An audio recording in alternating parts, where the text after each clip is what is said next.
আপনারা নিশ্চয়ই অনেকেই অ্যাপার্টমেন্টে থাকেন না? হাত তোলেন দেখি কজন অ্যাপার্টমেন্টে থাকেন? একটু বড় করে হাত তুললে কি সমস্যা? আচ্ছা, দেখেন আপনাদের প্রত্যেকের অ্যাপার্টমেন্টের উপর একটা করে সোলার প্যানেল আছে, কিন্তু ওই সোলার প্যানেল গুলো কাজ করে না। যদি ওই সোলার প্যানেল গুলো কাজ করতো তাহলে 20 মিনিটের লোডশেডিং, আধা ঘন্টার লোডশেডিং এ আপনি চিন্তিত হয়ে পড়তেন না। সরকারকেও বিদেশ থেকে উচ্চ মূল্যে জ্বালানি এনে আপনাকে সরবরাহ করতে হতো। আমাদের দেশে সৌর বিদ্যুৎ এবং খানিকটা বায়ু বিদ্যুতের অনেক বড় সম্ভাবনা আছে, যেটা আমরা খতিয়ে দেখছি না।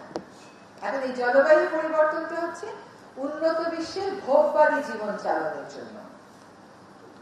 এটা তারা ফরাসি শিল্প বিপ্লবের পর থেকে শুরু করেছে। এই জন্যই পৃথিবীতে green house gas, carbon die oxide এবং আরো 6টা গ্যাসের পরিমাণ বেড়ে গেছে। যে 6টা গ্যাসের বৈশিষ্ট্য হচ্ছে ওরা পৃথিবী থেকে তাপটাকে বেরোতে দেয় না, ট্র্যাপ করে রাখে, ফলে পৃথিবী উত্তপ্ত হচ্ছে। এর জন্য 2050 সাল নাগাদ অনেক প্রাণ পৃথিবী থেকে, শুধু মানুষের প্রাণ না, জীববৈচিত্র্য হারিয়ে যাবে। এখন আমরাও তো সবাই ওদের মতনই হতে চাই। আমরা সবাই আমেরিকানদের মতো হতে চাই, ইউরোপিয়ানদের মতো হতে চাই, কেউ তো ভুটানের মতো হতে চাই না। আমরা আজকে এখন হয়তো এই কথাটা বলাটা ঠিক না, কিন্তু ধরে যখন আমি এই রুমে ঢুকেছি বিকেল 4টাও তখন বাজেনি, তখন কিন্তু এই রুমটাতে এতগুলো বাতি এবং এতগুলো এসি চলছে। কিন্তু রুমের ডিজাইনটা যদি আমরা এমন করতাম যেখানে এতগুলো বাতি বিকেলে দুপুরে চালাতে হতো না, সকালে আমাদের অন করতে হতো না, তাহলে কিন্তু আমরা বিদ্যুৎ সাশ্রয়ী হতে পারতাম। আমরা তা করি না।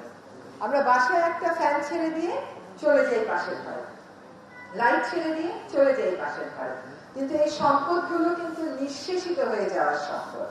আমাদেরকে আমাদের লাইফস্টাইল বা জীবন যেভাবে চালাচ্ছি সেটা বদলাতে হবে। সকলে যদি ঢাকায় একটা করে বাসা রাখে, তাহলে বলেন তো ঢাকার কতগুলো মানুষ আছে? সেই মানুষগুলোকে একটা করে এক টুকরা করে জমি দেওয়ার সামর্থ্য ঢাকার আছে? যদি বলেন জমি না, আমরা উপর দিকে উঠবো, তাহলে এতগুলো ফ্ল্যাটের মানুষকে পানি দেওয়ার জন্য যথেষ্ট পরিমাণ ভূগর্ভস্থ পানি আছে?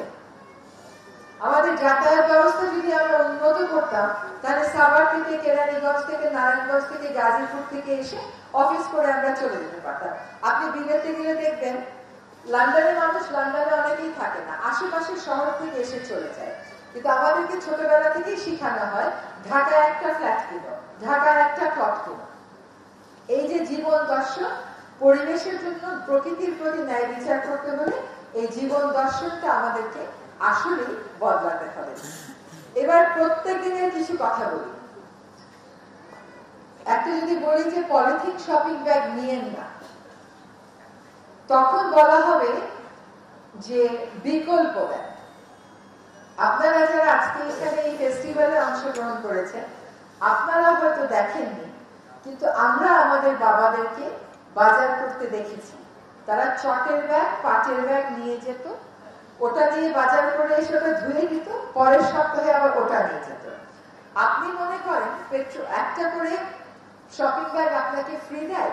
ফ্রি দেয় না, ওইটা ওর খরচের মধ্যে ঠিকই ঢুকানো থাকে, আপনাকে বলে না। 2 নাম্বার হচ্ছে এই পলিথিন শপিং ব্যাগটা 100 বছরেও পৃথিবীতে মাটিতেও মিশবে না, পানিতেও মিশবে না। এটা ভেঙে যাবে, ভেঙে গিয়ে মাইক্রোপ্লাস্টিক হবে। সেই মাইক্রোপ্লাস্টিক মাছ খাবে, মাটিতে থাকবে, শস্যের সাথে আপনার গায়ে আসবে।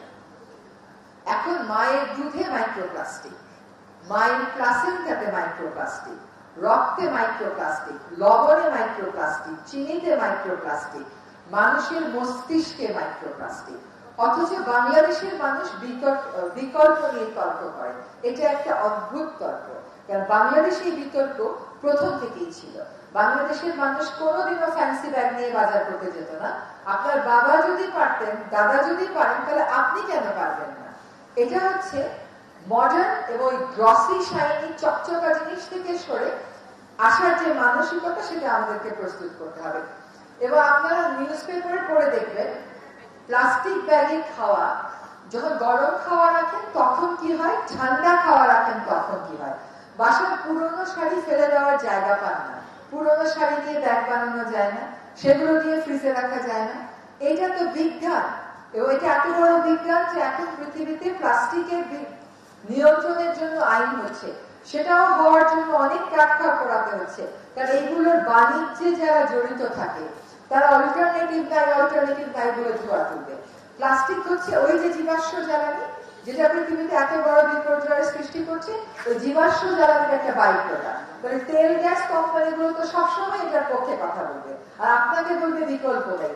কিন্তু বিকল্প আসলে আছে। একটা অনুরোধ, বাজারে যখন যাবেন বাসা থেকে ব্যাগ নিয়ে যাবেন। যখন কোন বাজারে গেলে আপনাকে পলিথিন ব্যাগটা দেবে, বলবেন যে এটা আমরা নেব না। এভাবে করে আমাদেরকে এগোতে হবে। এবং আপনাদেরকে একটা কথা বলি, রুয়ান্ডা বলে একটা দেশ আছে, সেখানে সিভিল যুদ্ধ ছিল। সেখানকার রাষ্ট্রনায়ক বলেছে যে যুদ্ধ আমার এত ক্ষতি করে নাই, পলিথিন আমার যত ক্ষতি করতেছে। সব প্লাস্টিকের কথা বলেনি, পলিথিন।